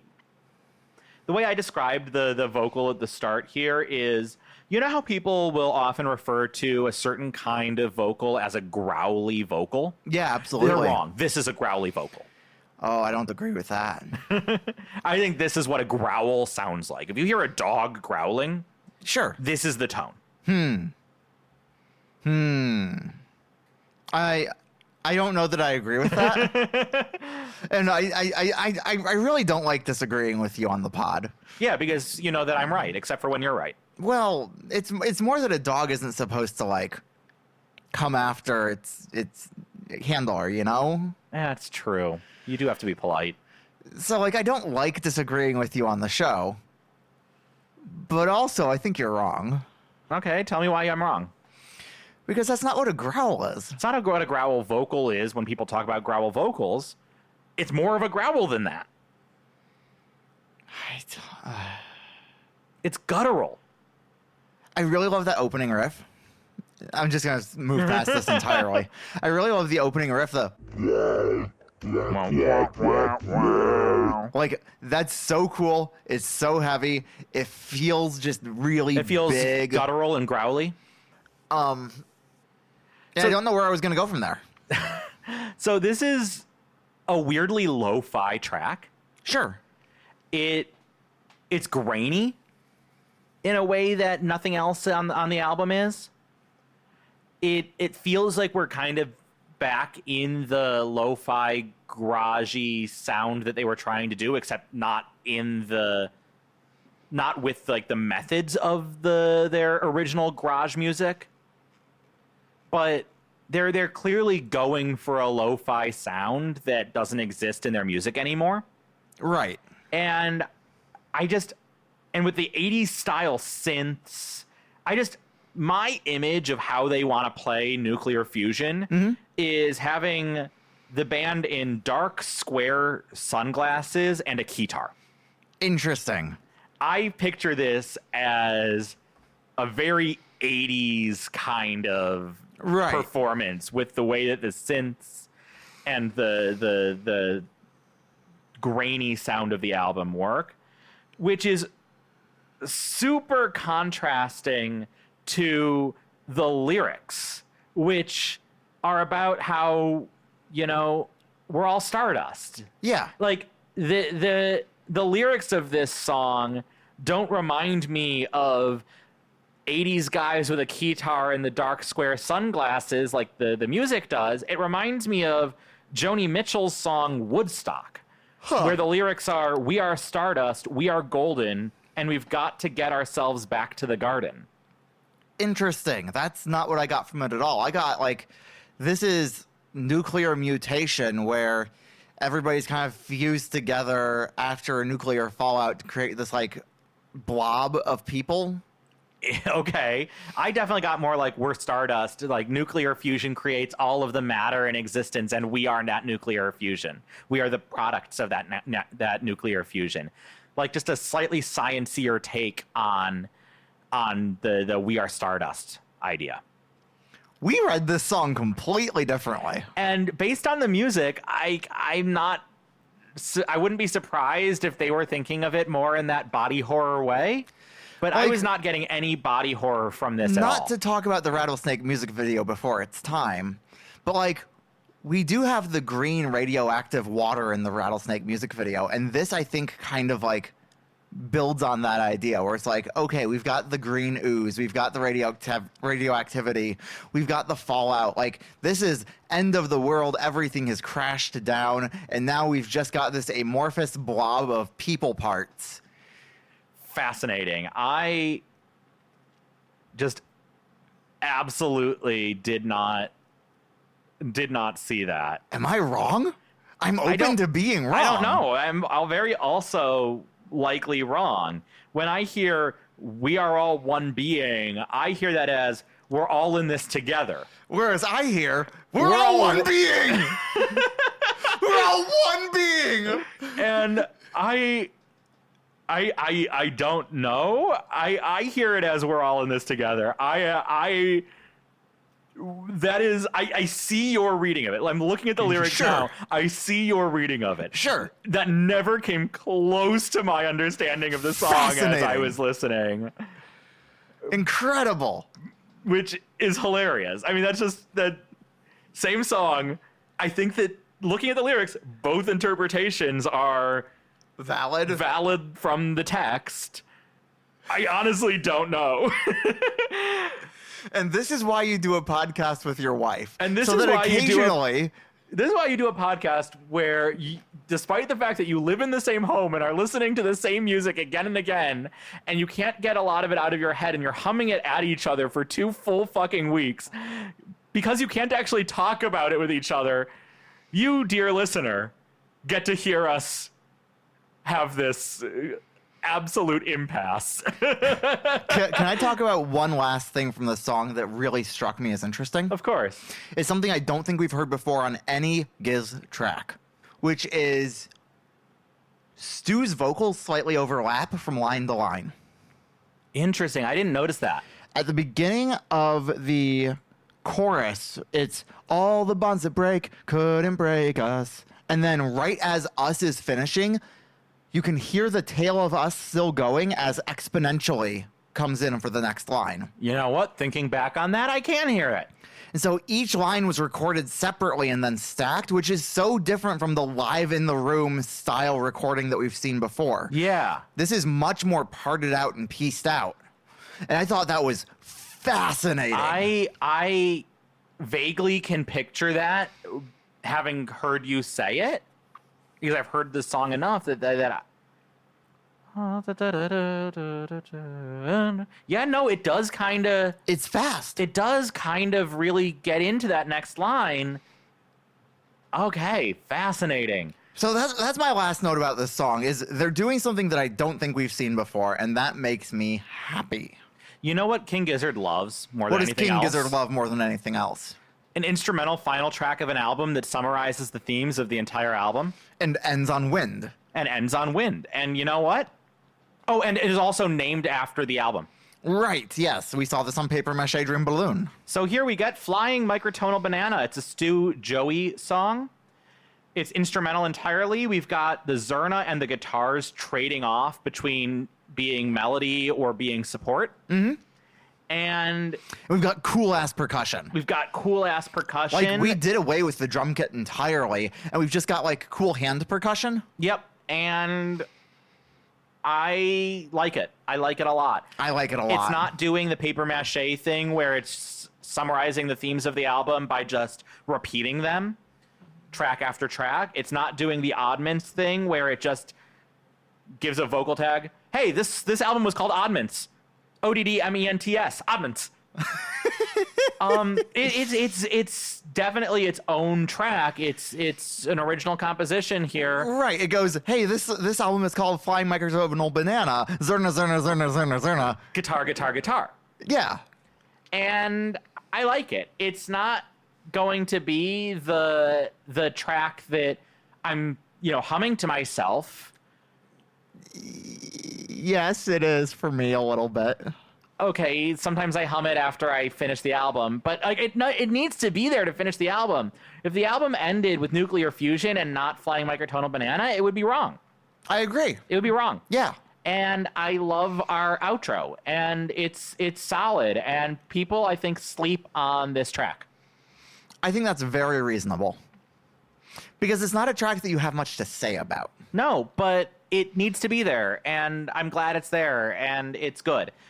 And they've just gotten so good with the Zerna. They really have. So we know that Stu recorded this entire album with the Flying Microtonal Banana guitar, made for him by a friend, but everybody else needed their instruments. And so what do you do when you need custom instruments? For a bunch of band members, because this is a big-ass band. Right. So Stu gave each of them 400 Australian dollars. In 2016, that would be worth the equivalent of, in American dollars in 2026, $400 actually. It just happened to work out that way. So each of them got $400 to buy new cheap-ass instruments that they could hammer new frets into. Yes. And this was according to Stu on the podcast Tape Up. And so while Stu gets this fancy, custom, handmade, luthiered, one-of-a-kind guitar. Granted, it was like an early guitar, and I think his friend's luthier building process. But still, very much a custom guitar. Everybody else just grabs cheap shit from the store. Yeah. And just, just goes ham on customizing it, which I think is very fun. We were trying to do the same thing. Hopefully, by the time that this episode comes out, it will be finished, so Noel can record a little bit of this. Dear God, this sting. If we don't episode. get the guitar done in time, I don't know what I'm going to do for the sting on this episode. I don't know what I will do. We'll be okay. I know what we can do. I know the backup, but at the very least, we'll have it for KG. That's true. We'll have it for KG. But hopefully we can have it ready for this release. And I just think it's $400. That's not buying them a bunch, especially in Australian music stores. And I love the contrast between the banana and all the other instruments. Yeah. It's silly. It's silly. So our goal at this point is to see if we can finish making our guitar for under $400 total. And I think we're going to just barely pull that off. I think we're able to do it, yeah. All right. I guess we have to talk about the music video for Rattlesnake, but Rattlesnake. otherwise, I think we're good. There's a funny video about the making of Flying Microtonal Banana called that was Peeling fun. the Microtonal Banana, or Peeling the Flying Microtonal Banana. It's interesting to see them, fucking around with the Zerna, with the banana itself, with the drum kits. They've got riveted cymbals. They've got a wallet on a snare to help create certain sounds. They joke around that Eric lost his kick drum privileges, which is hilarious. I mean, I've played with drummers before. Yeah, they should have their kick drum privileges taken away sometimes. they should have many privileges taken away. So many sometimes. privileges taken away. Drummers, they act up. They act up a lot. Let's be honest, drummers, not really people. Not necessary. You can get rid of them. You can get rid of them. I mean, I own a metronome. What more do I need? Exactly. Get the fuck out of here with your cymbals and your Who needs a drummer? hi-hats. Fuck off. Unnecessary, useless people. Subhumans. Yael, Noel, you're canceled. Let's talk about the video, which is a green screen video. Yeah. It's the most watched King Gizzard video on YouTube of all time. That is wild to me because I didn't think it was particularly good. Neither did I. I would infinitely rather watch the video for The River or Robot Stop. Those are my two favorites. But also, I'd rather watch Trapdoor. I'd rather watch Satan Speeds Up. Sure. But This this video did not do a whole lot for me. No, we've got like Stu's face transforming into a half rattlesnake lizard thing. I do have a note. And we've got Tiny Ambi.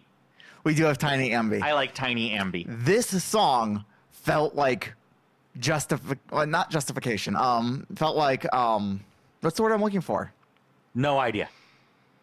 Vindication. Okay. This song felt like vindication for me because it's very much a deserty, like yellow video for a lot of it until it turns into a red and black video. There's no blue in this And video. next week we're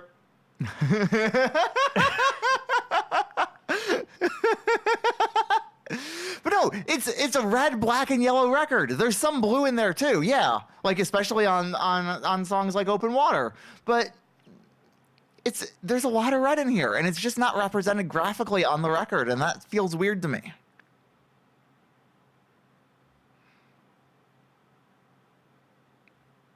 I hope you leave this long silence in. I try to leave some of the long silences. There's a cool moment where Stu's face gets overlaid with like, I guess snake eyes. Yeah, the thing I just said. Yeah, Yeah. which is upsetting. It's fine. Like the video is fine. The video's fine. I honestly don't understand how this song became the big meme. I guess that's kind of how memes work. But like, it's not the best song on the album. It's not a particularly interesting one. It's not a particularly great video. I guess it's the most accessible song on the album, and so that's what made it take off. Yeah, probably. I don't know. Maybe when I get to the live versions, I'll understand why people love Rattlesnake so much. I'm so excited to hear some live versions of this. I am really excited for live versions of these songs in general. We weirdly haven't heard really any live versions of any of these songs except Save for KEXP.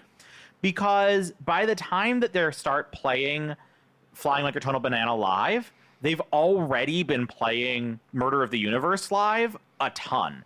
And we haven't gotten there yet. So we haven't let ourselves listen to anything from Murder of the Universe yet because that's our next episode. And that has unfortunately meant we can't there's announce the next episode yet. We're not that part of the episode. And so we haven't been able to really listen to much live Microtonal Banana stuff because what are we supposed to listen to that's not going to also give us songs from Motu. From Murder of the Universe? So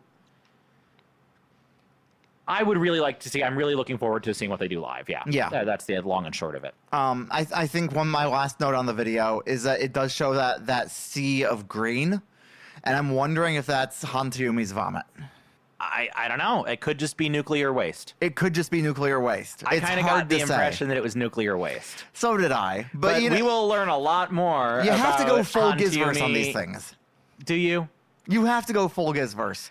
Everyone agrees that going full Gizverse on stuff where it's not called for is fun and attractive and friendly, and everyone likes it. So we will get a lot more info about Murder of the Universe soon. Anything interesting you've been listening to over the last week? Yeah, this week, the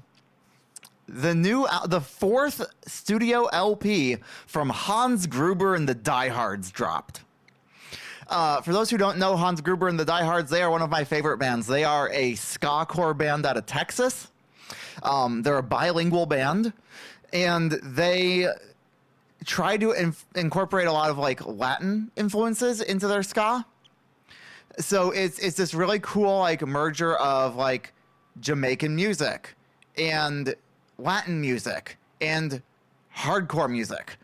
And it just does all three of those things really interestingly together to create something that's just like 30 minutes of just non-stop noise. And it's fascinating and it's wonderful, and I think it might be their best work to date. This is their fourth LP. It came out earlier this week, and I just love it. If you get a chance to see Hans Gruber and the Diehards on tour, take that opportunity, because they are one of the great live bands, and you have to see them. Wonderful, yeah. Yeah, you know that ska core is probably not for me. I like ska. Not a big fan of the core. Yep.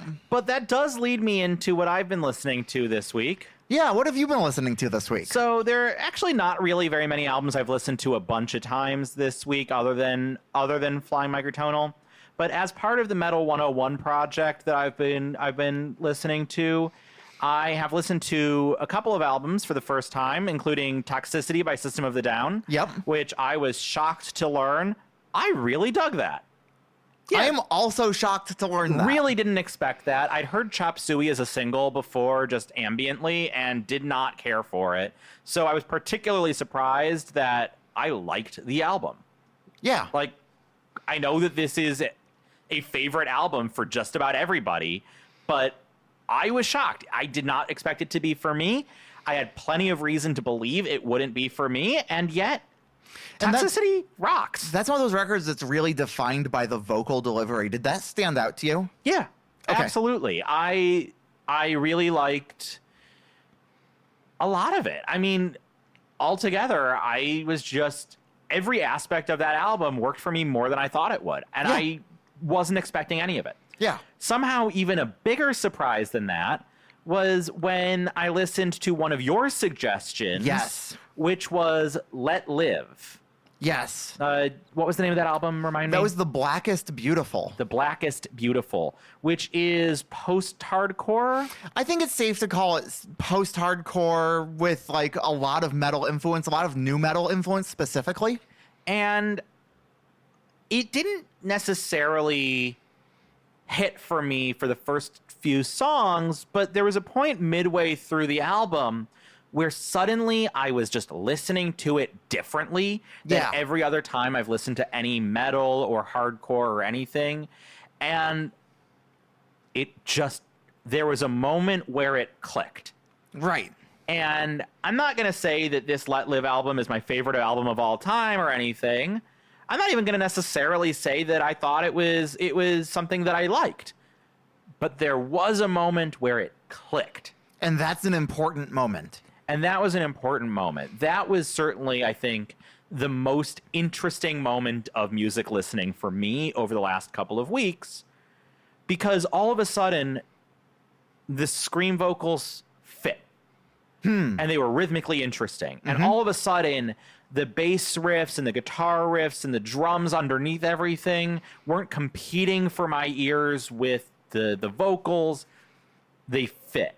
Yeah. They made sense. Yeah. They worked in support of a whole that isn't a way that I've ever heard anything in this or related genres before. Sure. All of a sudden, something clicked. And that was a really special moment. Really didn't expect that to come from anything post-hardcore or nu metal or anything like that. Sure. So I'm so glad that this Metal 101 project is working. I want to point out that both albums you've mentioned now are nu metal records, which is very interesting to me. God damn it. And I've always had trouble in particular because while melodic singing has melody and rap has flow and rhyme, with a lot of scream vocals, a lot of it has always felt to me like it sits on top of the music but doesn't integrate rhythmically with the music in a way that feels like, say, the flow of a rap album. And because it's hard for me to make out the individual lyrics, I can't get the rhyme like I would get in rap. So it's been hard for me to find an avenue into music that has really heavy vocals without having a clear sense of melody, rhyme, or flow. Right. Like, what am I supposed to do with lyrics? What am I supposed to do with vocals that have diminished, at least, melody, rhyme, and flow? And right. And suddenly, on this Let Live record, there was the flow. Yes. If there's one thing that Jason is good at, it's flow. And so that was a special moment. The only other music that I was thinking about talking about this week is the new Willow record. Yeah. Which is called Pedal Rock Black, which, if you've heard Willow's most recent album before this, Empathogen, one of my favorite records. It's so good. And Pedal Rock Black was surprise released on Tuesday. Well, I guess by the time you listen to it, it'll have been a couple of weeks ago. Yeah. But it was surprise released. I had no idea it was being made, and I was so excited to hear more Willow because Empathogen was so goddamn good. Empathogen is special. It's a special record. It's jazzy. It's like a jazz pop fusion thing. Fusion, yeah. And this new record, Pedal Rock Black, has everything on it. Every sound you hear is made by Willow herself, with the exception of features by the Tune-Yards, Kamasi Washington, and George Clinton. And it's really good, but I don't think it reaches the level of Empathogen. It struck me as being an album of, like, a continuation of Empathogen, but less of a... But it wasn't as special. Yeah, it wasn't as special. It felt more like B-sides. Empathogen just blows me out of the water. So my recommendation for, if Noel's recommendation is listen to Hans Gruber and the Diehards, my recommendation is go back and listen to Willow's Empathogen. I think that's a great recommendation. Next show. Next episode. Yeah, let's talk about the next episode. We've got Motu. We got Murder of the Universe. That's all we're going to be listening to. We're going to have a guest on our show. And really exciting. Yeah, join us in 2 weeks, and Sable will be with us. Let's go. Thanks.